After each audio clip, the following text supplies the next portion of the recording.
They say a mother's love is unconditional. But what happens when the person trying to take everything from you is the woman your son married? When grief makes you vulnerable, and family becomes your greatest threat? I learned the hard way that sometimes the people closest to you are the ones counting your money before you're even gone. This is the story of how I almost lost everything, and how I made sure the schemer got exactly what she deserved, nothing. The house felt too big now, too quiet, too full of memories that used to comfort me but now only reminded me of what I'd lost. My name is Margaret Thompson, but everyone calls me Maggie. For 42 years, I woke up next to the same man, my Henry. We weren't rich by any means, but we had built a good life together. He worked as an accountant at the school district. I was a librarian at Jefferson Elementary for 30 years. We saved carefully, lived modestly, and when Henry passed 6 months ago, he left me secure. The house was paid off. His pension and our savings meant I didn't have to worry. But grief does strange things to a person. It makes you tired, makes you forget things, makes you vulnerable. I was sitting at the kitchen table that Tuesday morning, Henry's favorite coffee mug still in the cabinet where I couldn't bring myself to move it, when my son Robert called. "Mom, Diana and I are coming over this afternoon. We need to talk." Robert, my Bobby, was 40 years old now, but I still remembered the little boy who used to bring me dandelions from the yard and call them sunshine flowers. He'd married Diana 8 years ago, and I'd tried, Lord knows I'd tried to love her like my own, but there was something about that woman, something cold behind those perfectly painted smiles. "What's this about, sweetheart?" I asked, already feeling uneasy. We're worried about you, Mom. We'll explain when we get there." They arrived at 3 o'clock sharp. Diana swept in wearing a cream-colored pantsuit that probably cost more than my monthly grocery bill, her blonde hair perfectly styled, her heels clicking on my hardwood floors like a countdown. "Maggie," she said, her voice syrupy sweet as she kissed both my cheeks. "You look tired, honey. Are you sleeping okay?" Robert hugged me properly, but I could feel the tension in his shoulders. He wouldn't quite meet my eyes. "Sit down, Mom," he said gently, guiding me to my own living room sofa as if I were the guest. "We want to talk to you about something important." Diana perched on the edge of Henry's old recliner, the one I still couldn't bear to sit in, and folded her hands in her lap like she was about to deliver a rehearsed speech, because she was. "Maggie, we've been thinking a lot about your situation," she began. "You're here all alone in this big house. The yard work, the maintenance, the bills, it's too much for one person, especially at your age. I'm 68, not 90, but I bit my tongue. Robert and I have been doing some research," Diana continued, pulling out a glossy brochure from her designer handbag. "There's a wonderful senior living community just 20 minutes from our house. Meadowbrook Estates. It's beautiful, Maggie. They have activities, meal plans, housekeeping, everything taken care of for you. You wouldn't have to worry about a thing." I looked at my son. "Bobby, what is this really about?" He shifted uncomfortably. "Mom, we're just concerned. You forgot our anniversary dinner last month, and Diana says you sounded confused on the phone last week." "I wasn't confused," I said firmly. "I was distracted. There's a difference. See?" Diana jumped in, her voice dripping with false concern. "That defensiveness is what worries us. We're not attacking you, sweetheart. We just think it might be time to consider downsizing, making things easier on yourself." Downsizing. That's what she called it. What she meant was get out of your house so we can sell it. "This is my home," I said quietly. "Henry and I bought this house when Bobby was 2 years old. Every room has a memory. I'm not ready to leave." Deanna's smile tightened, just for a second. I saw something flicker behind her eyes. Frustration, impatience. "Of course you're not ready now," she said smoothly. "That's why we're bringing it up early, so you can think about it. But Maggie, honey, we also need to talk about the practical matters. Your finances." "My finances are fine, but are they?" Diana leaned forward, her voice dropping into that tone people use when they're trying to sound reasonable. "Do you really know where everything is? All of Henry's accounts, the insurance policies, the investments? Robert and I think it would be wise if we helped you organize everything. Maybe even set up a power of attorney, just in case." "Just in case what?" I asked, my voice sharper than I intended. Robert finally spoke up. "Mom, please. We're not trying to take over. We just want to help. Diana's been through this with her own grandmother. She knows how complicated it can get if everything's not properly arranged." I looked at my son, really looked at him. When had he become so weak? When had he stopped being the boy who used to defend me on the playground and started being the man who let his wife speak for him? I appreciate your concern, I said, standing up. My legs felt shaky, but I kept my voice steadied. But I'm perfectly capable of managing my own affairs. Henry left everything organized. I know exactly where everything is. Diana stood too, and for just a moment, the mask slipped. Her eyes went hard. We're trying to help you, Maggie. But if you're going to be stubborn about this, Diana. Robert's voice held a warning. She caught herself, smoothing her expression back into concerned daughter-in-law mode. I'm sorry. I just care about you so much. We both do. Just promise me you'll think about Meadowbrook. For your own safety and peace of mind.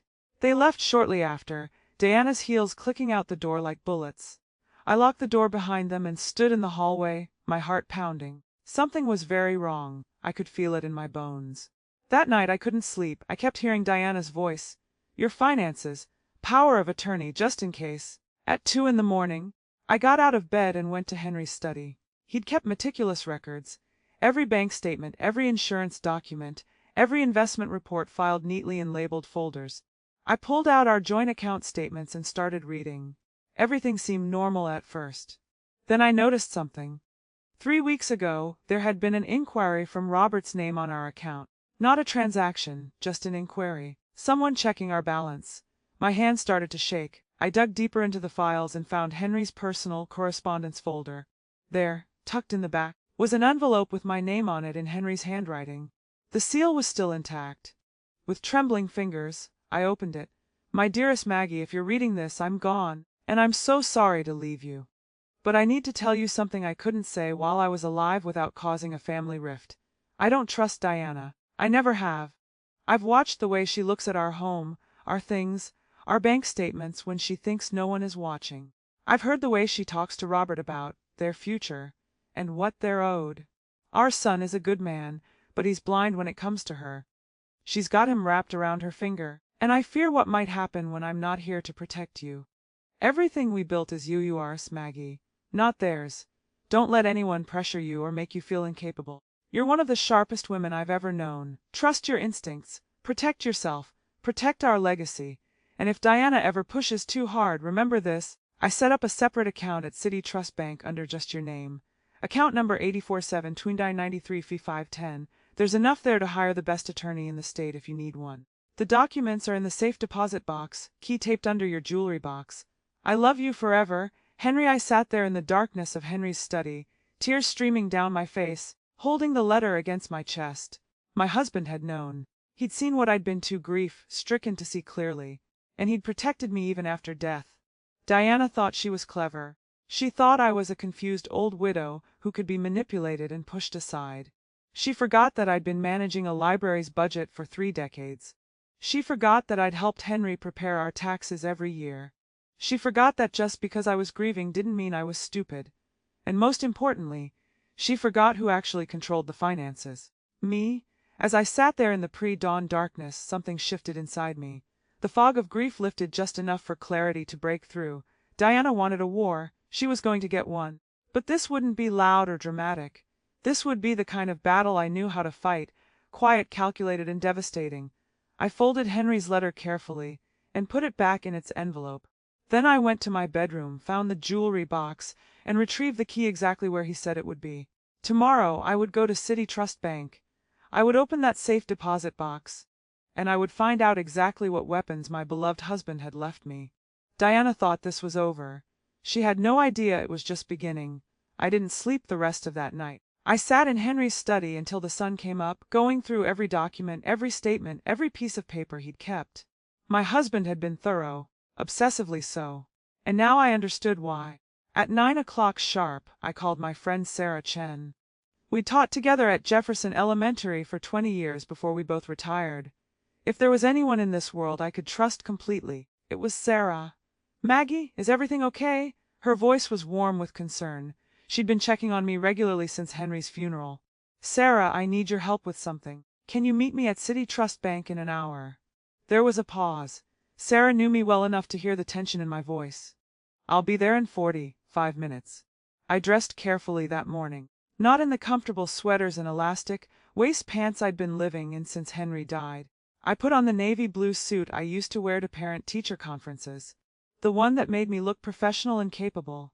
I did my hair, put on lipstick, looked at myself in the mirror. The woman staring back at me wasn't a confused widow. She was Margaret Thompson, who had managed a school library through 3 principals and 2 budget crises. She was the woman who had raised a son, buried a husband, and wasn't about to let some gold digger steal her life's work. Sarah was waiting outside the bank when I arrived, her silver hair catching the morning light. She took one look at me and nodded approvingly. "There's the Maggie I know," she said, linking her arm through mine. "What are we doing?" "Finding out what my husband left me to fight with." Inside the bank, a young woman led us to the private safe deposit room. My hands were steady as I inserted the key and opened box 847. Inside were several folders and a sealed envelope marked FOR Megidius OLY. Sarah squeezed my hand. "I'll wait outside if you need privacy." "No," I said firmly. "I want you here. I need a witness to whatever this is." I opened the envelope first. Inside was another letter from Henry, along with several legal documents. "Maggie, if you're here, Diana has probably started making her move. I'm sorry I couldn't protect you from this while I was alive, but I can give you the tools to protect yourself now. In this box you'll find 1. Documentation of Diana's spending habits, credit card statements Robert thinks I didn't know about. She's been living far beyond their means. They're drowning in debt, which is why she's so eager to get her hands on our assets. 2. A recording from last Christmas when Diana and Robert thought I was napping. They were discussing what to do about Mom's house and how much they could get for it. Diana specifically said, "Once we get power of attorney, we can handle everything." I'm sorry you have to hear it, but you need to know the truth. 3. Contact information for Marcus Chentz, yes, Sarah's nephew, who's one of the best estate attorneys in the state. I've already retained him and paid his fees for a full year of service. He knows to expect your call. 4. Complete documentation of all our assets, including the ones Diana doesn't know about.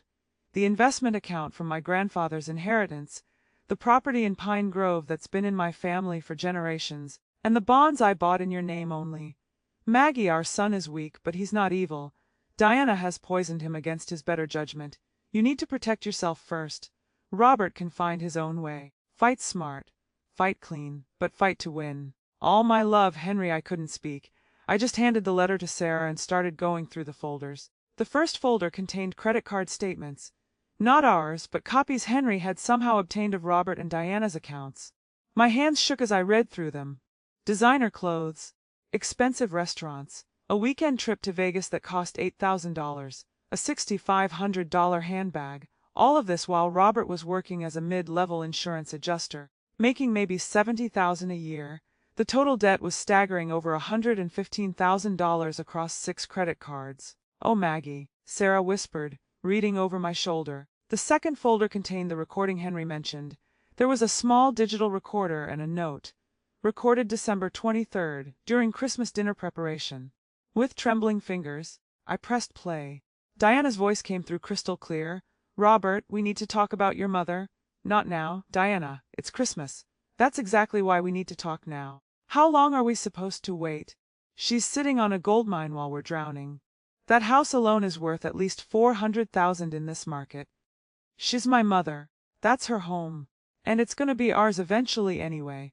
Why should we suffer now while she rattles around in 4 bedrooms she doesn't need?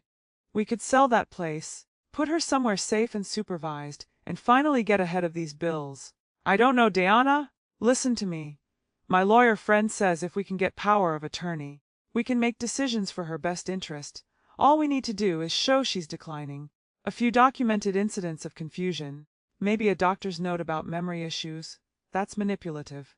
That's practical. Robert, I love you, but you need to grow a spine. Your father's gone. Your mother is getting older. Someone needs to take control of this situation, and it might as well be us. We're her family. We're the ones who'll inherit anyway. Why wait?" There was a long pause, then Robert's voice weaker. "Let me think about it." "Don't think too long. Those credit card companies aren't going to wait forever." The recording ended. I sat there in that small room, staring at the digital recorder. That was my son's voice, my Bobby. The boy I'd rocked to sleep, helped with homework, cheered for at every baseball game. And he'd said, "Let me think about it." Not absolutely not. Not, "That's my mother you're talking about." Just, Let me think about it. Maggie, I'm so sorry! Sarah's voice was thick with emotion. I took a deep breath and opened the third folder.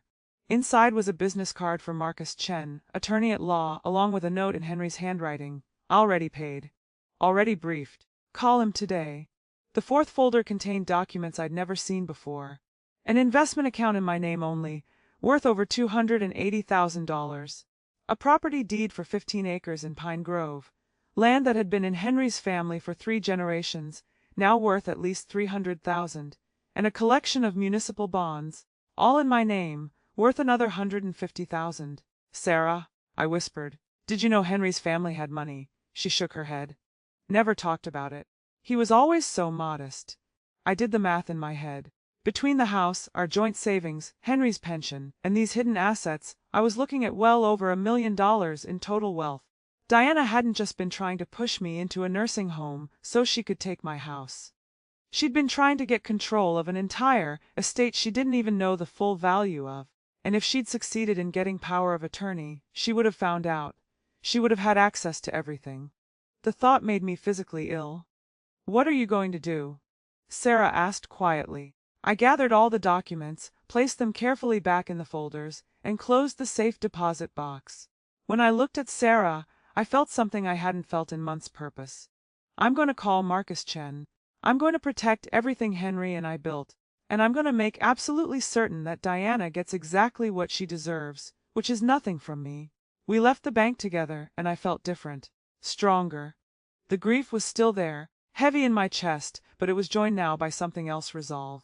I called Marcus Chen from my car. He answered on the second ring. Mrs. Thompson, he said, his voice professional but kind. I've been expecting your call.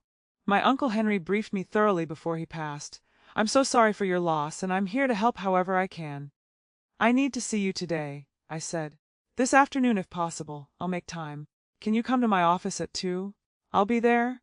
Marcus Chen's office was in a modern building downtown, all glass and steel. He was younger than I expected, maybe 40, but he had his Aunt Sarah's sharp, intelligent eyes. He listened without interrupting as I told him everything. The visit from Diana and Robert, the letter from Henry, the contents of the safe deposit box. When I finished, he leaned back in his chair and steepled his fingers. Mrs. Thompson, your husband was a very smart man. He set this up perfectly. You have documentation of their intent, proof of their financial motive, and, most importantly, he made sure all of your most valuable assets are in your name only, which means even if they somehow did get power of attorney, they couldn't touch the majority of your wealth. Can they get power of attorney? I asked, my voice barely above a whisper. Not easily. You'd have to either grant it willingly or be declared legally incompetent by a court. Given that you're clearly lucid competent, and managing your affairs just fine, that would be very difficult for them to achieve. But Diana mentioned getting doctor's notes, documenting confusion, which would be fraud if you're not actually experiencing cognitive decline. And Mrs. Thompson, I've been sitting here talking to you for the last hour. You're sharp as a tack. Any reputable doctor would confirm that.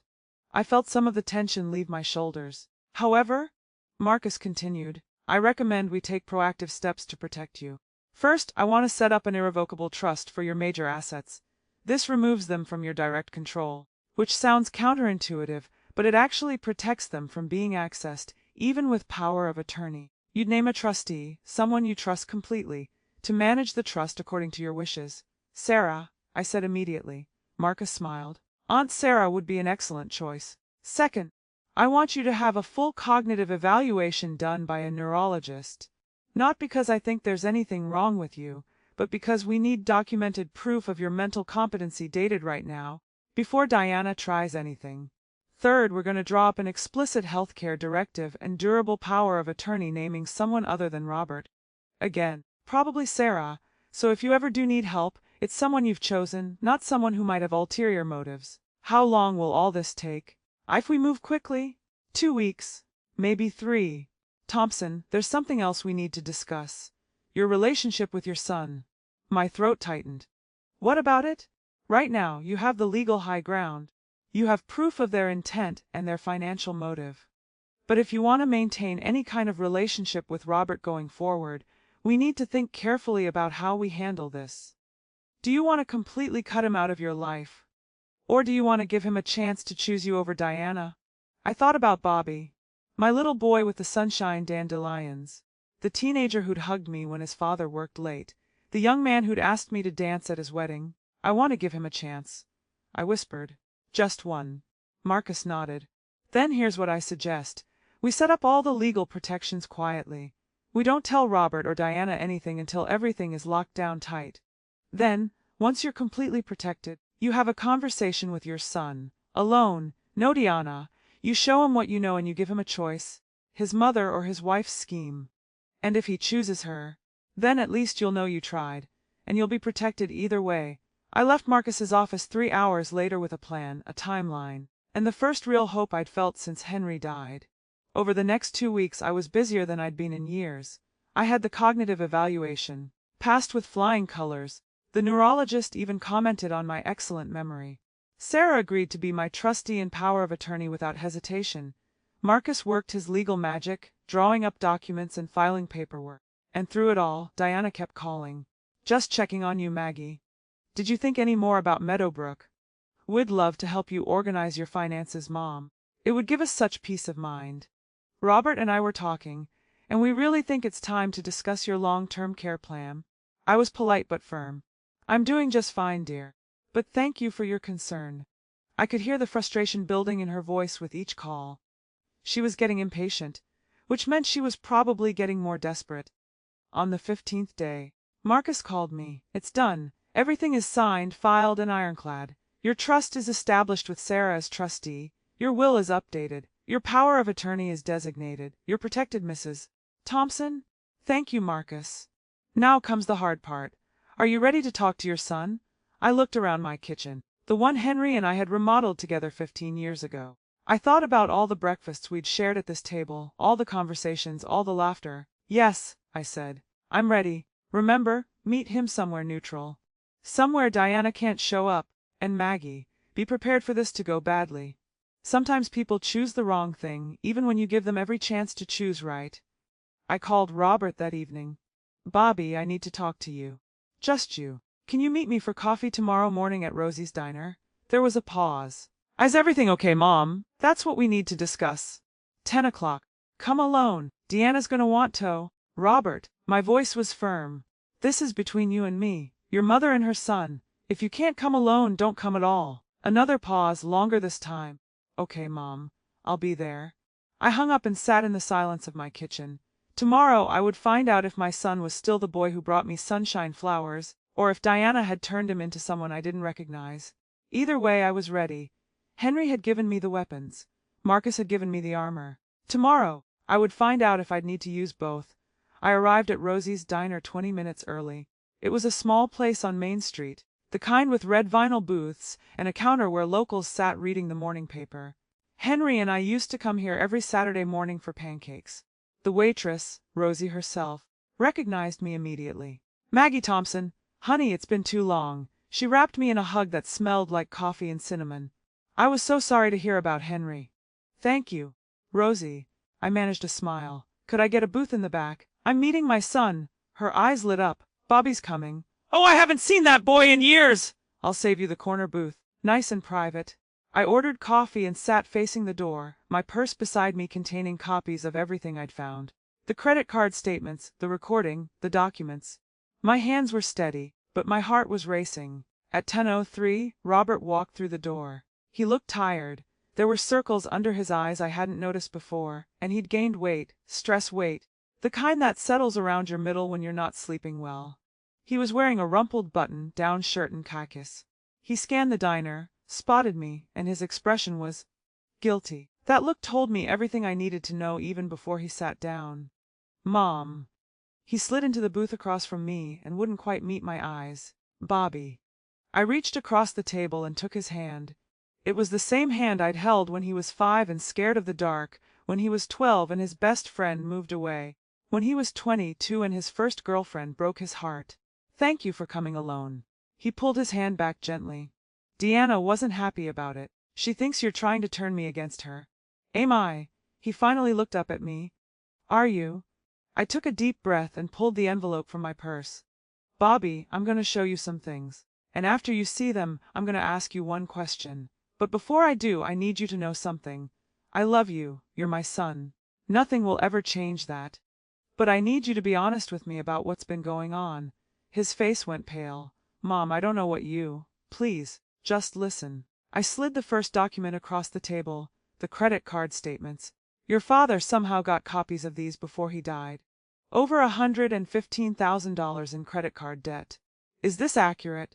Robert stared at the papers like they were a snake that might bite him. His jaw clenched. "How did you—" Dad had no right to answer the question. He was quiet for a long moment, then, barely above a whisper, "Yes, it's accurate. How did this happen, Bobby?" His shoulders sagged. "Deanna. She grew up with money. Real money. Her family lost it all when her father's business went under, but she never adjusted to living differently. She says we deserve nice things, that we work hard and shouldn't have to scrimp. And I wanted to make her happy, Mom, so I said yes to things I should have said no to. And then it just spiraled. And now you're drowning." He nodded miserably. I slid the second document across the table, the transcript I'd had made from Henry's recording. "Read this." I watched his face as he read Diana's words. Watched him see in black and white what his wife had said about me, about my home, about manipulating me into giving up control of my life so they could sell my house and pay their debts. When he finished, there were tears in his eyes. "Mom, I'm so sorry. Did you know she was planning this? Not like this. Not the power of attorney thing or the doctor's notes. I swear, Mom, I didn't know she was going to go that far." His voice cracked. "But I knew about Meadowbrook. I knew she wanted you to sell the house. And I didn't stop her. I should have stopped her, but I didn't." "Why not?" He wiped his eyes with the back of his hand, and suddenly he looked like that little boy again. The one who'd come to me crying after he'd broken a neighbor's window playing baseball. "Because I was scared. The debt collectors are calling every day. We're behind on our mortgage. Diana keeps saying if we don't fix this soon, we'll lose everything, and I'm ashamed, Mom. I'm so ashamed that I let it get this bad." "So you were going to let me lose everything instead?" "No, I don't know. I told myself we'd take good care of you. That Meadowbrook really was a nice place. That you'd be happier not worrying about maintaining the house. I convinced myself we were doing the right thing." He looked at me with such anguish. But I knew. Deep down I knew it was wrong. I felt something crack in my chest. This was my son, weak, manipulated, drowning in his own poor choices. But still my son. Still the boy who used to defend me. "Bobby, I need to ask you something, and I need you to think very carefully before you answer." I leaned forward, holding his gaze. "If you had to choose right now, in this moment, between protecting your mother and protecting your marriage to Diana, which would you choose?" He opened his mouth, then closed it. His eyes darted away, then back to me. "Mom, that's not fair. Life isn't fair, sweetheart. Your father knew that. That's why he left me instructions on how to protect myself from this exact situation. That's why he hid assets Diana doesn't even know about. That's why he paid for a lawyer to make sure that even if you and Diana tried to take control of my life, you couldn't touch what really matters." Robert's face went white. "What are you saying?" "I'm saying everything is already protected. 2 weeks ago, I put all of my major assets into an irrevocable trust with Sarah Chen as the trustee. I've designated Sarah as my power of attorney. I've had a full cognitive evaluation that proves I'm completely mentally competent. Diana's scheme, whatever form it might have taken, can't work now. It's done. You did all that without telling me. You didn't tell me about your plan to put me in Meadowbrook and sell my house." He flinched like I'd slapped him. "But Bobby, I'm still giving you a choice. I'm still giving you a chance that maybe you don't deserve, but I'm giving it to you anyway because you're my son." My voice shook. "You can go home to Diana and tell her that her plan failed. You can stay in that debt-ridden marriage with a woman who sees your mother as a bank account to raid. Or you can choose to be the man your father raised you to be. You can get yourself out of this mess the right way, work, sacrifice, maybe bankruptcy if it comes to that. And you can have a relationship with your mother based on love, not money. Deanna will never forgive me if I don't back her up on this. I know. She'll leave me. Maybe she will. Or maybe once she realizes there's no money to be had from me, she'll be forced to face reality with you. Either way, Bobby, this is your choice. Your wife or your integrity. Your marriage or your mother. I can't make it for you." Rosie came by with the coffee pot, took one look at our faces, and quietly retreated. Robert sat there, staring at his hands. I could see him struggling, could see the war happening behind his eyes. Part of me wanted to reach out and make it easier for him. But I'd learned from Henry's letter, sometimes love means letting people make hard choices and face the consequences. What if, he started, then stopped. What if I tried to fix things with Diana? Make her see that we need to handle our problems ourselves? Could we still have a relationship, you and me? If Diana genuinely changed her attitude about me and my assets, if you both got your finances under control through honest work, if I never again felt like I had to protect myself from my own family, then yes, we could rebuild trust. But Bobby, that's a lot of ifs. And trust takes time to rebuild once it's broken. I understand. He looked at me with red-rimmed eyes. I'm so sorry, Mom. I'm sorry I was weak. I'm sorry I let her poison me against my better judgment. I'm sorry I made you feel like you couldn't trust your own son. I know you are, sweetheart. What do I do now? I pulled out one more document, a business card for a financial counselor and a bankruptcy attorney. You start by facing your problems head on. You go to these people. You get real help with your debt. You stop living beyond your means. And you have a very honest conversation with your wife about what your marriage is going to look like going forward. He took the card with shaking hands. And if Diana won't accept this, if she demands that I push you harder, or threatens to leave if I don't, then you'll know what your marriage is really built on, and you'll have to decide if that's the life you want. We sat in silence for a moment. Finally, Robert stood up. I should go. I need to think. I stood too and pulled him into a hug. He resisted for just a second, then collapsed into my arms like he used to when he was little and the world felt too big and scary. I love you, Bobby, I whispered, but I won't let anyone take advantage of me, not even you. Do you understand? I understand. His voice was muffled against my shoulder. I love you too, Mom. He pulled away and walked out of the diner without looking back. I sat down heavily in the booth and finally let my hands shake. Rosie appeared immediately with a fresh pot of coffee and a slice of apple pie I hadn't ordered. On the house, honey. You look like you need it. Thank you, Rosie. She patted my shoulder and left me alone with my thoughts. I'd done it. I'd given Bobby the truth and the choice. Now I had to wait and see what he'd do with it. I pulled out my phone and texted Sarah. Coffee meeting done. He knows everything. Now we wait. Her response came immediately. How do you feel? I thought about that for a moment before replying. Like I just jumped off a cliff and I'm waiting to see if I can fly. 3 days passed with no word from Robert. No calls, no texts, nothing. Diana called twice. Both times with that same saccharine voice. Just checking in on you, Maggie. We haven't heard from you in a while. I'm doing just fine, Diana. Thank you. I kept my voice pleasant and gave nothing away. On the 4th day, my doorbell rang at 7 in the evening. I looked through the peephole and saw Robert standing on my porch alone. He looked like he hadn't slept in days. I opened the door. Bobby, can I come in, Mom? I need to talk to you. I stepped aside and let him in. He walked into the living room and stood there awkwardly, like he didn't know what to do with his hands. I told Diana everything, he said without preamble, about the trust, about the protected assets, about what Dad knew and what he left you.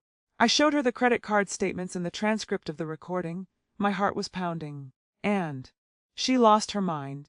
Screamed at me for 2 hours about how you were a manipulative old woman who was turning me against her. Said I was choosing you over our marriage.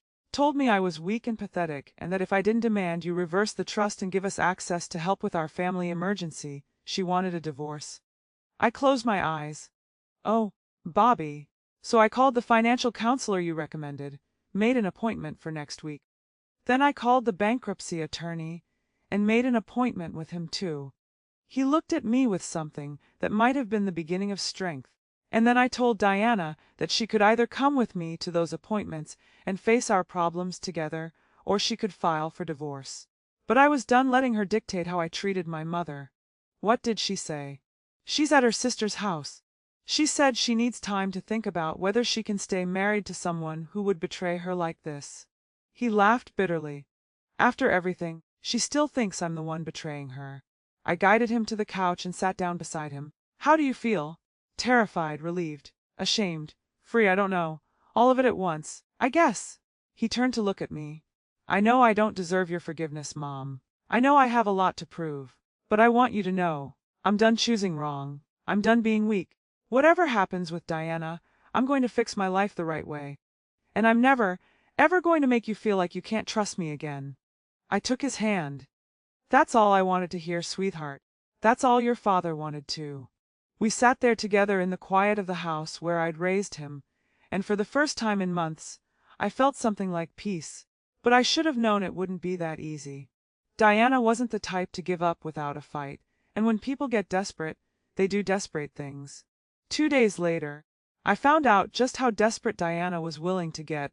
I should have seen it coming, should have known that Diana wouldn't just accept defeat and walk away quietly. But I'd been so focused on Robert's choice, so relieved that my son had finally found his spine, that I let my guard down.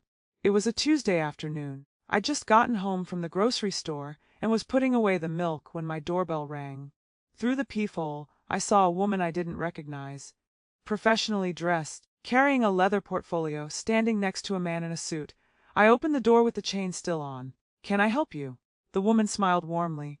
"Mrs. Thompson, my name is Dr. Lisa Bradford. I'm a geriatric care specialist. Your daughter-in-law Diana asked me to stop by and do a wellness check. She's very concerned about you." Every alarm bell in my head started ringing. I didn't request any wellness check. "I understand, and I apologize for the surprise visit, but Diana mentioned you've been showing some concerning signs, memory issues, confusion, difficulty managing your affairs. She thought it would be helpful if I could just have a brief chat with you, maybe assess whether you might benefit from some additional support services." The man beside her spoke up. "Mrs. Thompson, I'm Paul Morrison from Meadowbrook Estates. We spoke with your family about our community, and we'd love to show you around today if you have time." This was it. This was Diana's play. She couldn't get power of attorney legally, so she was trying to create a paper trail that made me look incompetent.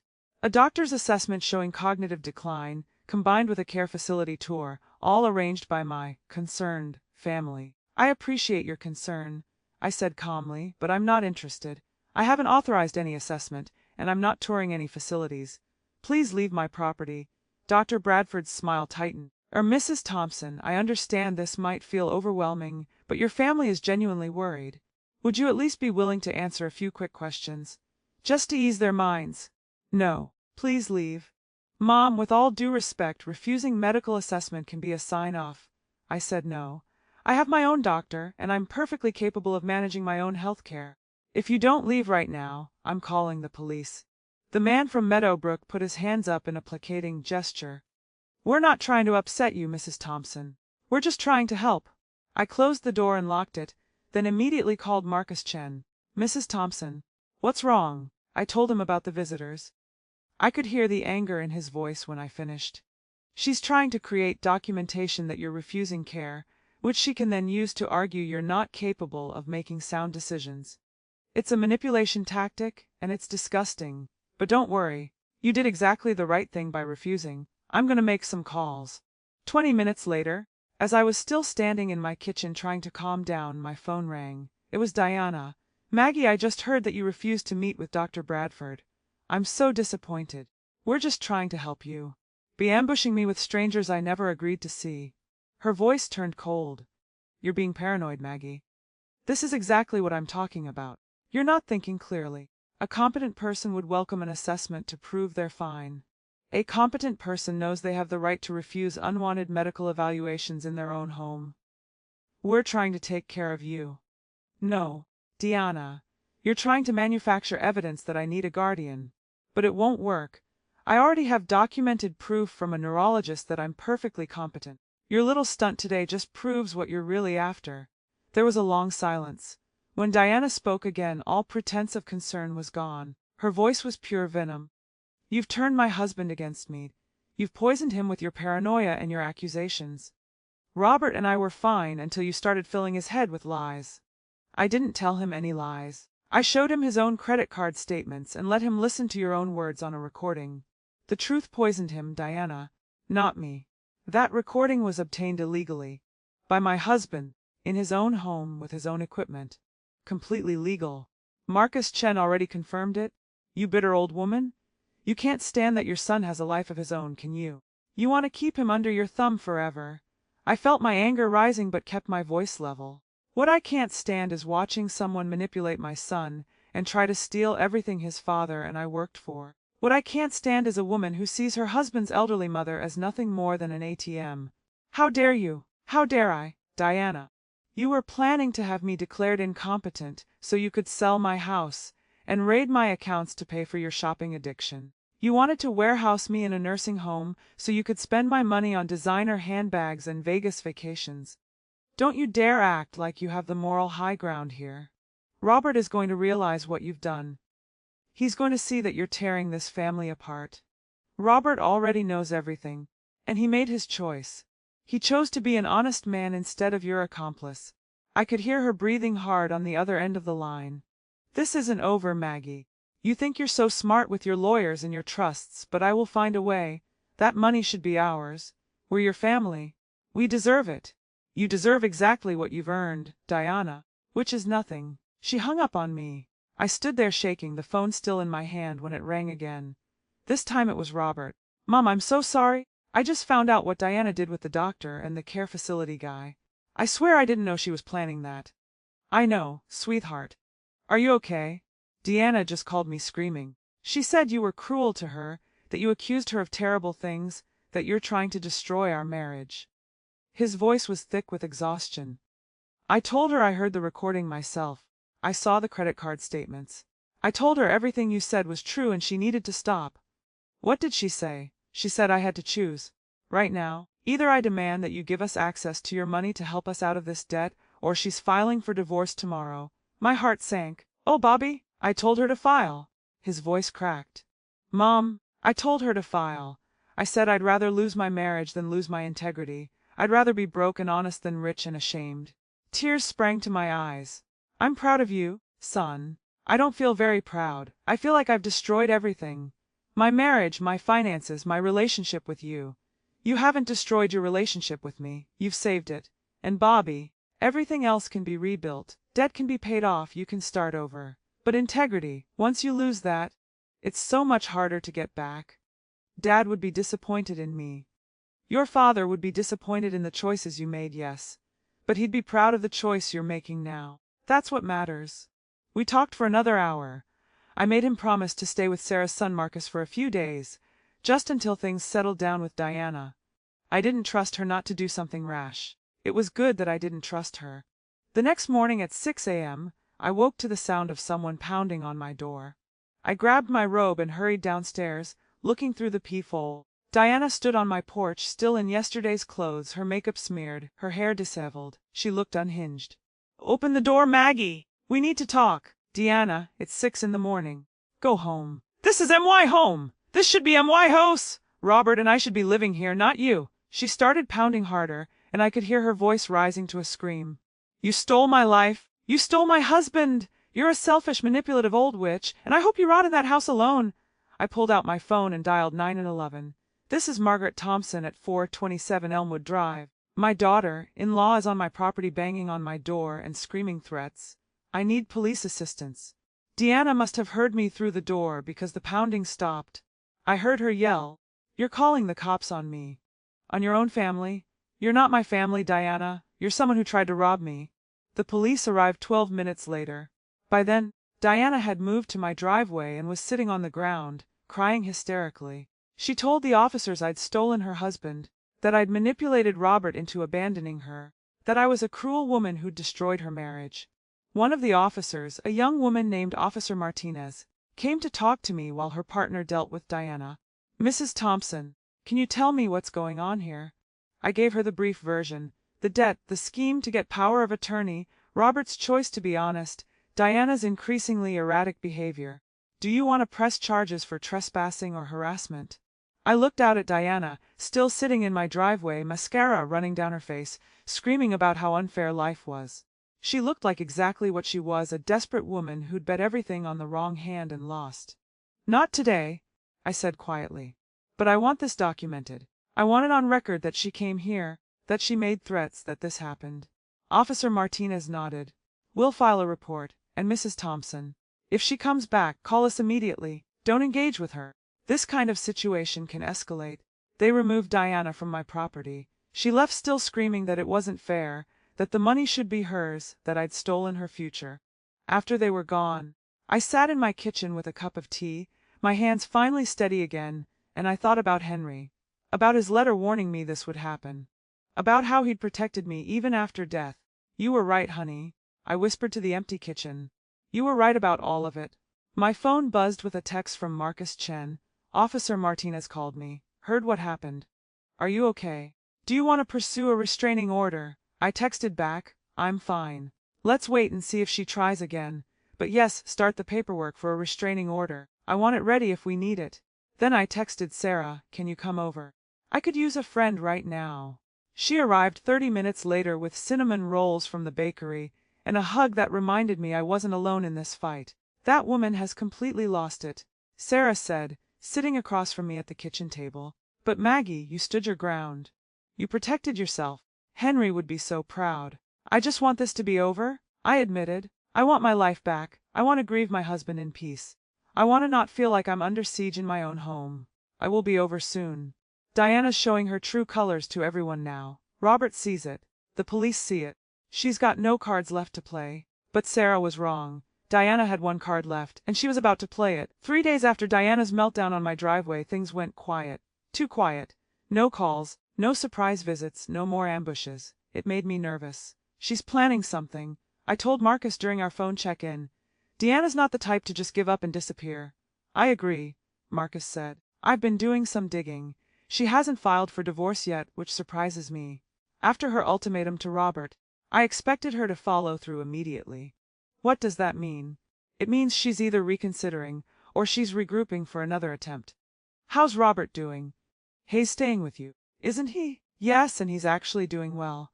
Met with the financial counselor, filed for bankruptcy yesterday. He seems committed to turning things around, but he's worried about Diana. Says she's not responding to his calls or texts. That worried me too. A silent Diana was more dangerous than a screaming one. On the 4th day I got my answer. I was in the backyard tending to Henry's rose bushes. He'd planted them for our 20th anniversary, and I'd been trying to keep them alive.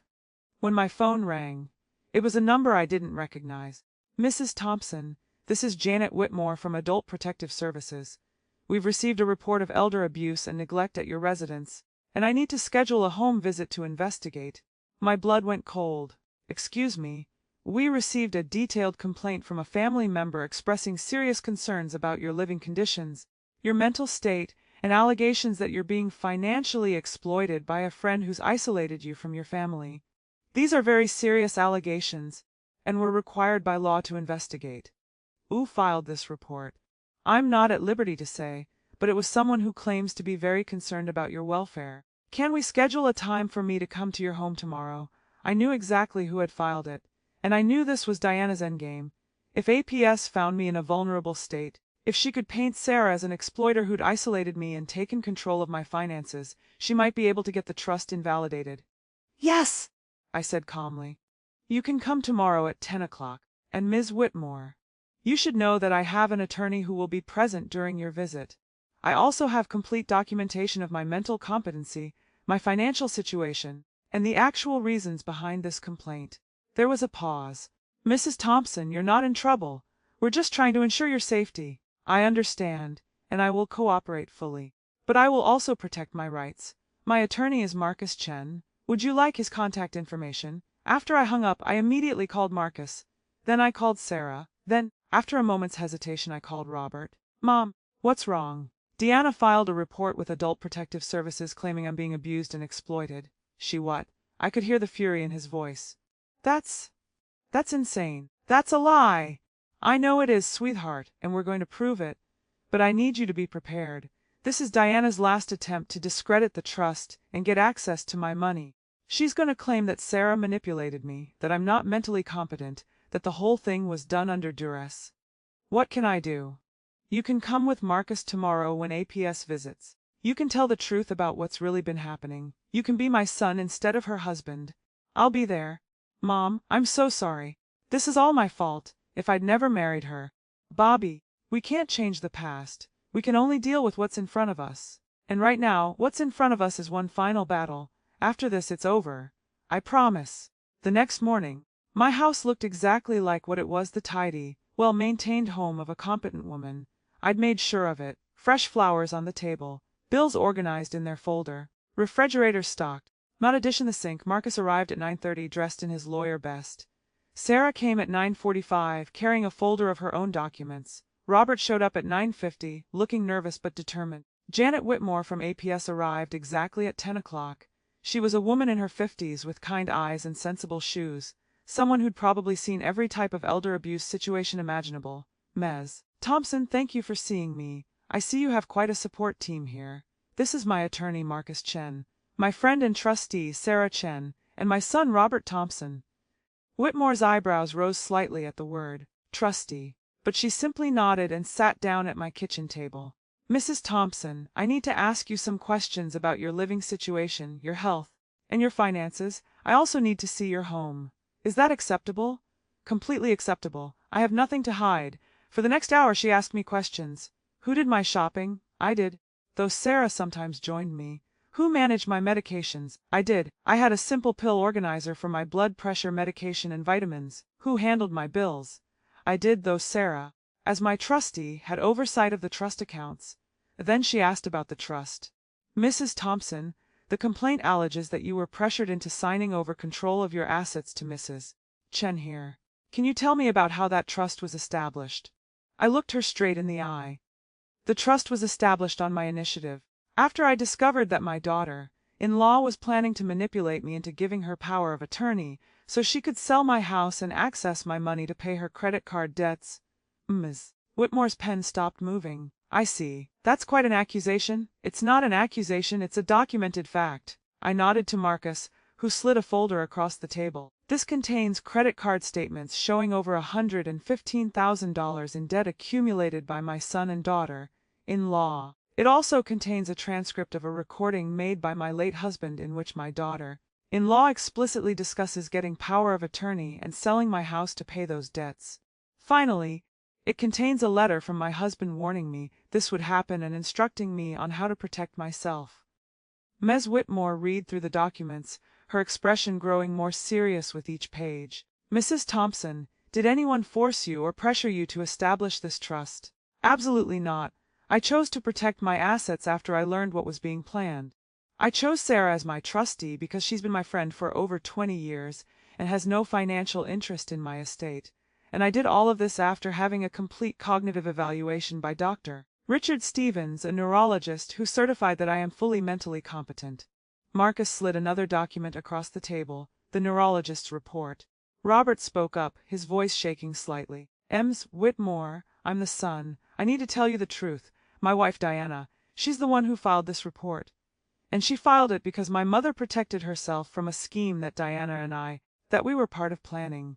Ms. Whitmore turned to look at him. Go on. My wife and I are in serious debt. Diana convinced me that we should try to get my mother to move into a care facility so we could sell her house. She talked about getting power of attorney. I went along with it because I was desperate and scared and weak. His voice broke. But my mother found out. She protected herself, and when I saw proof of what we'd been planning, I chose to be honest. I chose to help my mother instead of helping my wife steal from her. Diana's furious about that. This APS report isn't about protecting my mother. It's revenge. The room was silent. Ms. Whitmore looked at Robert for a long moment, then at me, then at the documents in front of her. Mrs. Thompson, I'd like to see the rest of your home, if that's all right. I showed her everything. My bedroom, clean and organized, the bathroom, well stocked with necessities, the kitchen, full of healthy food, Henry's study, which I'd kept exactly as he left it, the living room where I spent my evenings reading. You maintain all of this yourself? She asked. Yes, I have a cleaning service that comes twice a month for deep cleaning, but the daily upkeep is mine. Sarah checks on me regularly, but I'm not dependent on her. I'm simply smart enough to have a trusted friend help me protect my assets from people who wanted to exploit me. Ms. Whitmore made notes, looked around one more time, then returned to the kitchen. Mrs. Thompson, I need to speak with Mrs. Chen alone for a few moments if you don't mind. I nodded and left Sarah at the table with Ms. Whitmore, Marcus, Robert, and I went into the living room to wait. Robert was pacing. Did I make it worse? He asked. Admitting what we planned. You told the truth, I said. That's never wrong. 15 minutes later, Sarah and Ms. Whitmore emerged. The APS worker's expression was neutral, professional. Mrs. Thompson, based on my investigation, I find no evidence of abuse. neglect, or exploitation, your home is well maintained. You are clearly mentally competent and capable of making your own decisions. The trust arrangement appears to have been established voluntarily with appropriate legal counsel. I will be closing this case as unfounded. I felt my knees go weak with relief. Ms. Whitmore continued.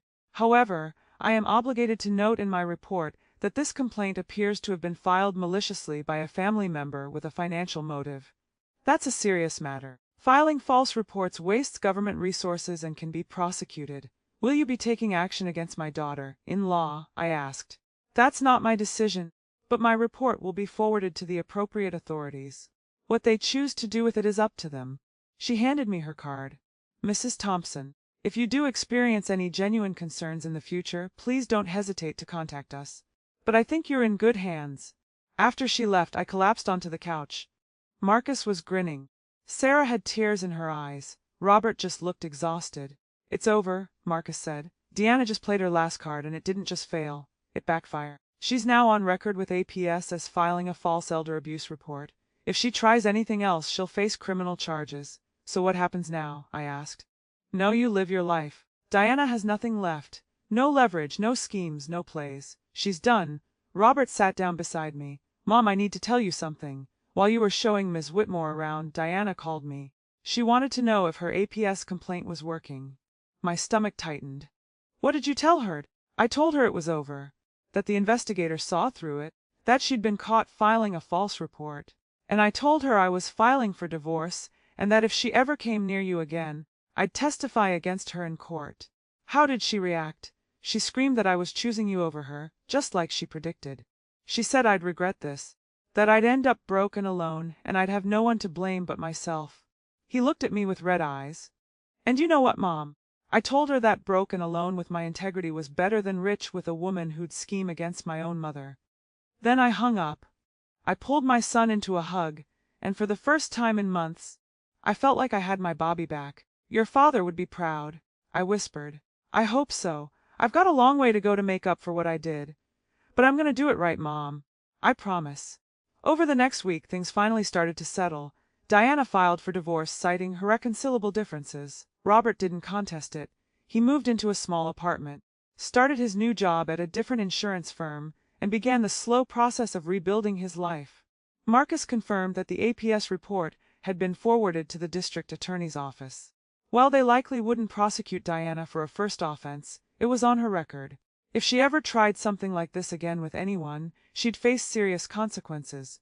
And me, I started living again, really living, not just existing in the shadow of my grief. I tended Henry's roses. I had lunch with Sarah. I volunteered at the library where I used to work, reading to children on Saturday mornings. But there was still one more thing I needed to do. One final piece to put in place to honor Henry's memory and ensure Diana's scheme hadn't just failed, but had backfired completely. 2 months after the APS investigation ended, I sat in Marcus Chen's office with Sarah and Robert, ready to finalize something I'd been planning since the day Diana's scheme fell apart. Are you sure about this, Mom? Robert asked for the 3rd time. You don't have to do anything on my account. I'm not doing it on your account, sweetheart. I'm doing it because it's the right thing to do, and because it's what your father would have wanted. Marcus spread several documents across his conference table. Mrs. Thompson, you've asked me to restructure your estate plan. Before we finalize anything, let's review what you're proposing. I nodded. First, the house. I want to keep it in the trust during my lifetime, but upon my death, it goes to Robert, with one condition. It cannot be sold for at least 10 years, and if he's married at the time of my death, his spouse has no claim to it. It remains his separate property. That's ironclad. Marcus confirmed. We can absolutely do that. Second, the Pine Grove property that Henry's family left us. I want to donate that land to the county for a nature preserve. Henry loved that land, but he always said it should stay wild. I want it protected forever, with a plaque dedicating it to his memory. Sarah squeezed my hand. That's beautiful, Maggie. Third, and most important, I want to establish the Henry Thompson Memorial Scholarship Fund. I'm seeding it with $300,000 from the investment account. It will provide full scholarships to students from low-income families who want to pursue careers in education or public service. The kind of kids Henry and I spent our careers trying to help. Robert's eyes filled with tears. Dad would love that. The scholarship will be managed by the foundation in perpetuity. Marcus explained. It will help students for generations. Mrs. Thompson, this is a remarkable legacy. There's one more thing, I said quietly. I want to include a provision in my will, a letter that will be read to the scholarship recipients every year at the award ceremony. I want them to know why this scholarship exists. What do you want the letter to say? Marcus asked, pen poised. I'd been thinking about this for weeks. I want to tell them that this scholarship exists because someone tried to steal it from them. That there was a woman who saw my husband's life's work, our life savings, as nothing more than money to fund her lifestyle. That she tried to manipulate, scheme, and exploit her way into taking what two teachers had spent 40 years building. Mom, Robert started. I held up my hand. Let me finish. I want to tell them that she failed. That greed doesn't win. That integrity matters. And I want them to know that every single one of them, every student who gets this scholarship, represents a victory over selfishness. They are living proof that you can't steal someone's legacy. You can only dishonor yourself trying. The room was quiet. Finally Marcus spoke, his voice thick with emotion. That's powerful, Mrs. Thompson. I'll draft that letter. And I want one more thing added, I continued. If Diana ever tries to contest my will, if she ever attempts to claim she has any right to any portion of my estate, the letter will be amended to include her name. The students will know exactly who tried to take their opportunity away from them. Marcus's eyebrows rose. That's quite the deterrent. That's the point. Diana cares about appearances, about what people think of her. The thought of her name being attached to a story about greed and exploitation, read aloud every year to a room full of students, educators, and community members, that will haunt her more than any legal consequence ever could. Robert let out a long breath. You know what, Mom? That's perfect. Because it's not cruel. You're not trying to destroy her. You're just making sure she can never touch what you and Dad built. And if she tries, everyone will know what she really is. We spent the next 2 hours finalizing everything. The documents were signed, witnessed, and filed. When we finished, Marcus shook my hand. Mrs. Thompson, in 20 years of practicing law, this is one of the most satisfying cases I've ever worked on. Your husband was a smart man. He knew exactly what he was doing when he protected you. He always did, I said softly. That evening, Robert came over for dinner. It had become a weekly tradition, just the two of us, cooking together in the kitchen where I'd taught him to make his father's favorite meatloaf. How are you really doing, Bobby? I asked as we chopped vegetables. He was quiet for a moment, focusing on the carrots in front of him. Some days are harder than others. The divorce will be final next month. I'm living in a tiny apartment, driving a 10-year-old car, eating a lot of ramen. He looked up at me with a small smile. And you know what? I'm happier than I've been in years. Really, really. I'm not lying awake at night worrying about credit card bills anymore. I'm not making excuses for Diana's spending. I'm not pretending everything is fine when it's not. I'm just me, broke, humbled, starting over at 40, but me. Your father started over once too, I said. Did you know that? Robert looked surprised. No, he never talked about it. When he was 32, he made some bad investments. Lost almost everything we'd saved. We had to take out a second mortgage on this house. He was so ashamed, thought he'd failed as a husband and provider. I smiled at the memory, but he learned from it. He rebuilt. He became more careful, more thoughtful. And that's when he really started to understand money. Not as something to spend or show off, but as a tool to build security and help others. I never knew that. He didn't like to talk about his mistakes. But Bobby, those mistakes made him who he became. And your mistakes are going to make you who you become. You're already becoming someone your father would be proud of. We ate dinner together, talking about everything and nothing. Robert told me about his new job, about the financial counseling sessions that were actually helping, about the small apartment he was slowly making into a home. Have you heard from Diana? I asked carefully. Her lawyer contacts my lawyer. That's it, she's already dating someone new, guy who owns a car dealership. I saw it on Facebook before I blocked her. He shrugged. I hope she's happy, I really do. But I also hope she never tries to pull something like this again with anyone else. The APS report is on her record now. If she does, there will be consequences. Good. He helped me clear the dishes. Mom, can I ask you something? Anything. Do you think you'll ever date again? I mean, I know you and Dad had something special, but you're still young. You shouldn't have to be alone forever. I thought about that. I don't know, sweetheart. Right now, I'm content. I have good friends, I have you, I have my volunteer work at the library. I have Henry's roses to tend and his memory to honor. Maybe someday that won't be enough anymore, but for now, it is. Okay, I just want you to be happy. I am happy. And Bobby, I'm proud of you. I know this hasn't been easy, but you're doing the right things. You're being honest, you're working hard, you're taking responsibility. That's all anyone can do. After he left, I went out to the backyard to check on the roses. They were blooming beautifully. Henry would have been pleased. I sat on the bench he'd built under the old oak tree and looked up at the stars. We did it, honey, I whispered to the night sky. We protected everything, and we turned it into something good, something that will help kids long after we're both gone. Diana thought she was so clever, but she forgot that our legacy was never about the money. It was always about what we could do with it. The wind rustled through the oak leaves, and I imagined it was Henry's way of agreeing. Over the next few weeks, news of the scholarship fund spread through the community. The local newspaper ran a story. Retired teachers honor legacy through education fund. They didn't mention Diana's scheme. I'd asked them not to. This wasn't about her. This was about Henry and about the students who would benefit. But Diana knew. I made sure of that. I sent her one letter, the only direct communication I'd had with her since the APS investigation. It was brief. Diana, you tried to take everything Henry and I built together. You failed. But I want you to know that your greed didn't just fail. It created something good. The money you tried to steal is now funding scholarships for deserving students. Every year, young people will get opportunities they otherwise wouldn't have because I protected what you tried to take. You wanted our legacy. Instead, you became a cautionary tale. I hope you find happiness in your life, but you will never again be part of mine or my son's. Margaret Thompson. I didn't expect a response, and I didn't get one. But 2 days later, Sarah told me that Diana had moved out of state, gone to live with her new boyfriend in Arizona.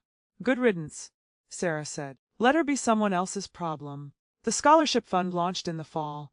We awarded 3 scholarships that first year, $25 in each to students who wanted to become teachers. The ceremony was held at Jefferson Elementary, in the library where I'd worked for 30 years. Robert came with me. We sat in the front row as the recipients gave their speeches, talking about their dreams, their challenges, their gratitude.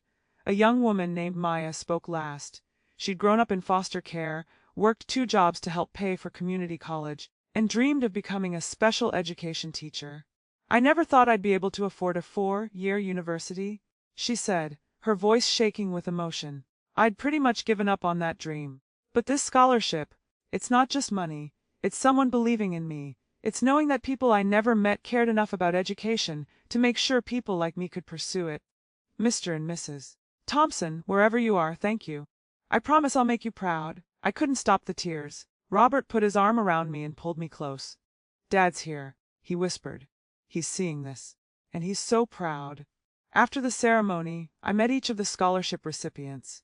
I shook their hands, looked them in the eyes, and told them what I'd told myself every day since Henry died. Your legacy isn't what people try to take from you. It's what you choose to give away. That night I went home to my quiet house. The house Diana had tried to force me out of. The house that was now mine without question. The house where Henry and I had built a life together. I made myself tea and sat in Henry's study, surrounded by his books and his careful records, and I felt something I hadn't felt since the day he died: complete peace. Diana had lost everything. Her marriage, her scheme, her reputation, her chance at easy money. She'd had to leave town in shame. But I had won something better than victory. I'd won the satisfaction of knowing that greed hadn't prevailed. That integrity had mattered. That love and careful planning and the strength to stand up for yourself could triumph over manipulation.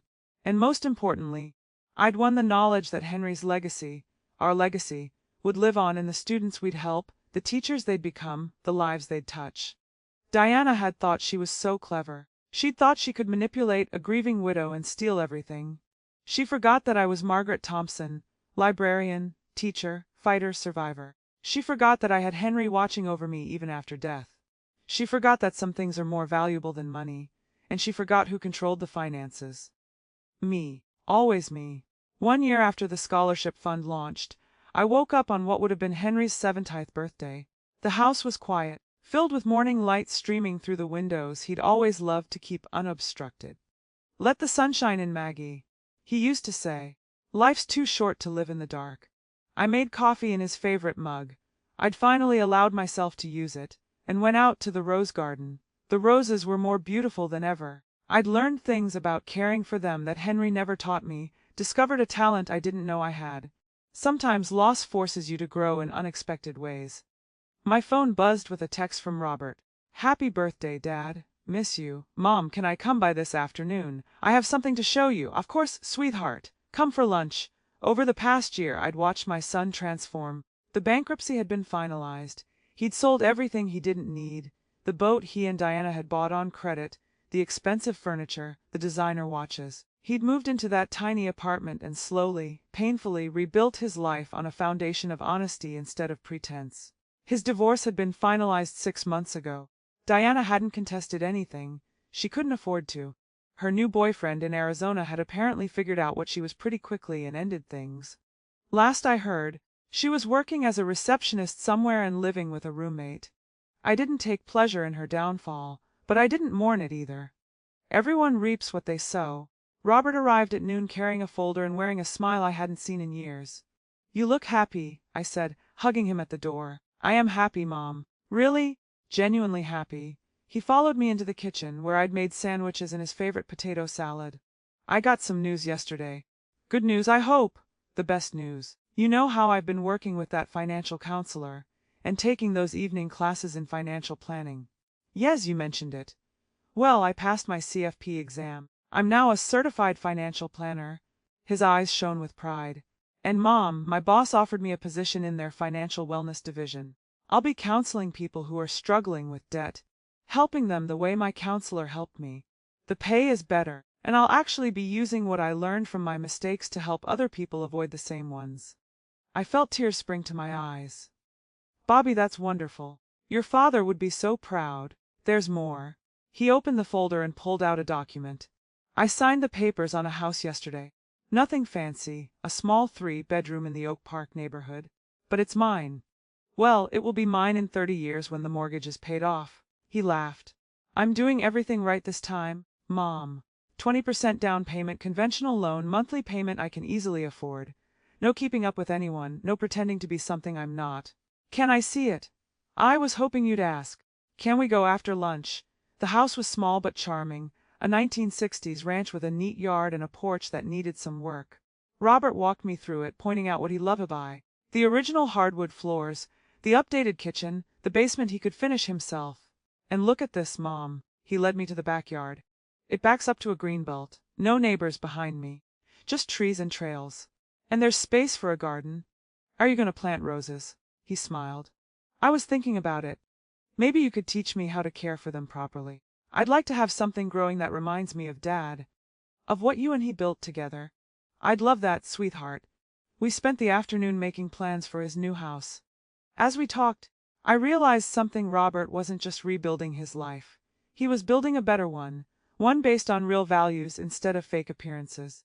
One where he could sleep at night without worrying about creditors calling. One where he could look at himself in the mirror and feel proud. That evening, after Robert left, Sarah came over for our weekly dinner. We'd been doing this every Friday, taking turns cooking, talking about everything from books to grandchildren, hers, not mine. Yet to the state of the world. "You seem lighter," Sarah observed as we sat on the back porch with glasses of wine watching the sunset. "More like the Maggie I remember from before Henry died." "I feel lighter. Like I've finally come through something and out the other side. Deanna, not just Deanna. The grief, the fear, the anger, all of it." I sipped my wine. I spent so many months feeling like I was drowning, like everything was falling apart. And then when Diana started her scheme, I felt like I was under attack. But now, I'm just living again. "And the second scholarship ceremony is next month," Sarah reminded me. 3 more students. 4, actually. The investment returns were better than expected. We can afford 4 full scholarships this year. Sarah raised her glass. "To Henry. And to you. And to proving that goodness wins." We clinked glasses as the sun set over Henry's roses. The second annual scholarship ceremony was bigger than the first. Word had spread about the fund, and we had over 60 applications, all of them from deserving students with powerful stories and big dreams. The selection committee had chosen 4 recipients. A young man who'd aged out of foster care and wanted to become a counselor, a single mother returning to school to get her teaching degree, a first-generation college student pursuing special education, and a girl who'd lost both parents in a car accident and wanted to honor them by becoming a school librarian. When the librarian candidate, her name was Emma, gave her speech, I completely lost my composure. My parents always told me that libraries were magical places, Emma said, her voice steady despite the tears on her cheeks. They said librarians were the keepers of stories, the people who helped you find your way when you were lost. After they died, I spent a lot of time in my school library. It was the only place I felt safe. The librarian there, Mrs. Patterson, she didn't just help me find books. She helped me find myself again. And now, because of Mr. and Mrs. Thompson's generosity, I can become that person for someone else. I can be the keeper of stories. I can help someone else find their way. Robert, sitting beside me, held my hand tight. Mom, that's you. That's exactly what you did for so many kids. After the ceremony, I met Emma privately. She was a slight girl with dark hair and intelligent eyes that reminded me of myself at that age. Mrs. Thompson, thank you, she said. You have no idea what this means to me. Actually, I do. I was a school librarian for 30 years. It's the best job in the world. You get to put the right book in the right hands at exactly the right time. You get to watch children discover that reading can take them anywhere. That's what I want. To give kids what Mrs. Patterson gave me. What you probably gave hundreds of kids. Thousands, I corrected gently. Over 30 years, thousands of children. And now, because you're becoming a librarian, thousands more will benefit.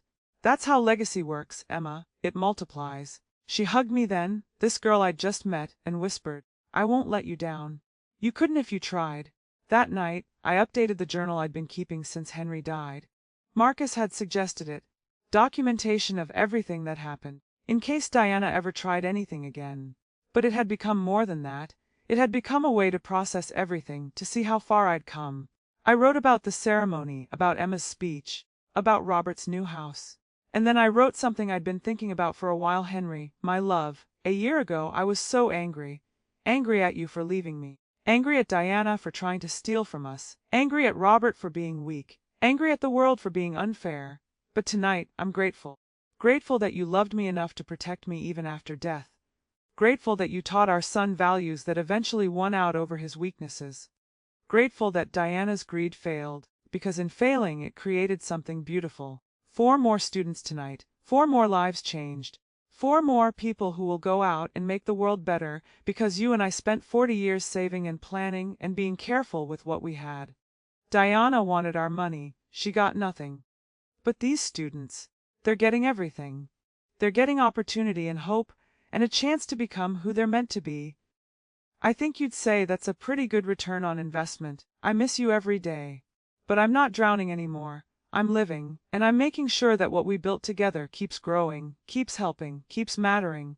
Love always, your Maggie. 3 months later, on a crisp November morning, I got a phone call from Marcus.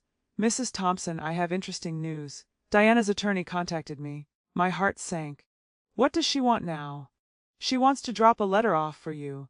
Her attorney assured me it's not a threat, not a legal document, just a personal letter. She's asking if you'd be willing to receive it. I thought about that. Part of me wanted to say no, to keep that door closed forever. But another part, the part that Henry had loved, the part that believed in second chances, was curious. Tell her attorney that I'll accept the letter. But only through you. I don't want any direct contact. The letter arrived 2 days later. Marcus brought it to my house and waited while I read it. Mrs. Thompson, I don't expect you to forgive me. I don't expect you to even read this. But I need to say some things. Even if they don't make any difference, I was wrong. About everything. I treated you like an obstacle instead of a person. I saw your money instead of your humanity. I manipulated your son and tried to steal your home. There's no excuse for any of it. I've spent the last year losing everything. My marriage, my reputation, my sense of who I was. I moved away to escape the shame, but the shame followed me. I see it every time I look in the mirror. I'm working now. A real job, nothing glamorous. I'm living in a small apartment with a roommate. I'm paying my own bills for the first time in my adult life. And I'm learning something I should have learned a long time ago. You can't build a life on other people's money. You can't find happiness by taking it from someone else. I heard about the scholarship fund. about what you did with the money I tried to steal. I won't lie, at first it made me angry. But then I read about the students you're helping, and I realized something. You took my worst intentions and turned them into something good. You won in every way that matters. I'm not asking for forgiveness. I'm not asking for anything. I just wanted you to know that you were right and I was wrong. And that I hope, somehow, I can become the kind of person who wouldn't do what I did. I'm sorry. Diana, I read the letter twice, then handed it to Marcus. What do you think? I think she means it. Whether she'll actually change, that's another question. But I think this letter is genuine. I thought about Henry, about what he would say. Then I pulled out a piece of paper and wrote a response. Diana, I received your letter.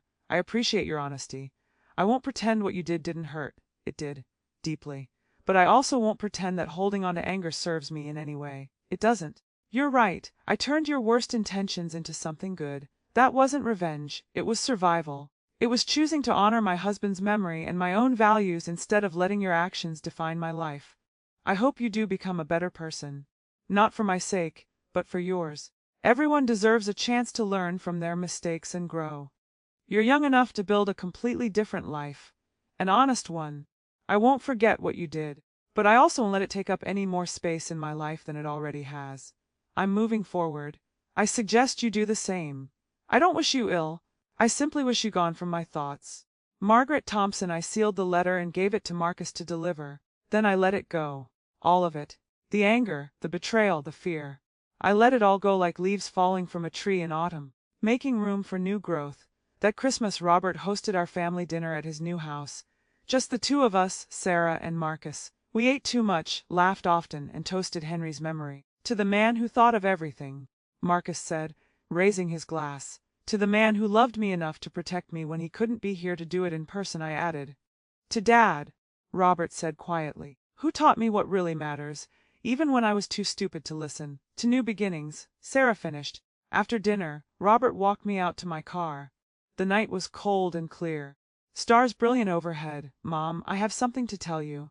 I've been seeing someone. I turned to look at him. Oh, her name is Patricia. She's a teacher, 3rd grade. Divorced, no kids, loves hiking and terrible puns. She drives a beat-up Honda and clips coupons and thinks eating out means chipotle instead of cooking. He smiled. She's the opposite of Diana in every way that matters. Do you love her? I don't know yet. But I like who I am when I'm with her. She makes me want to be better, not because she's demanding it, but because she deserves it. He looked at me seriously. I'm not rushing into anything. I'm taking it slow, learning from my mistakes. But Mom, I wanted you to know. Because if this becomes serious, I'd like you to meet her. I'd love to meet her, sweetheart. Whenever you're ready. I drove home through the quiet streets of the town, where I'd spent my entire adult life, past the school where Henry and I had worked, past the library where I'd helped generations of children find their stories, past the park where Robert had played as a boy. This was my life. My home. My legacy. Diana had tried to take it. She'd failed. Not because I was richer or smarter or more powerful, but because I'd had something she didn't. A partner who loved me enough to protect me beyond death, values that couldn't be shaken by manipulation, and the strength to stand up for myself even in my darkest hour. When I got home, I did what I did every night. I checked the locks, turned on the porch light for safety, and made my way through the house Henry and I had filled with 42 years of memories. But this time, I didn't feel lonely. I felt grateful. Grateful for the life we'd built. Grateful for the son we'd raised who'd lost his way but found it again. Grateful for friends like Sarah who stood by me. Grateful for professionals like Marcus who fought for me. Grateful for students like Maya and Emma who would carry our legacy forward. And yes, even grateful for Diana, because she'd taught me something important. I was stronger than I thought. Braver than I knew. Capable of protecting myself and building something good even in the face of betrayal.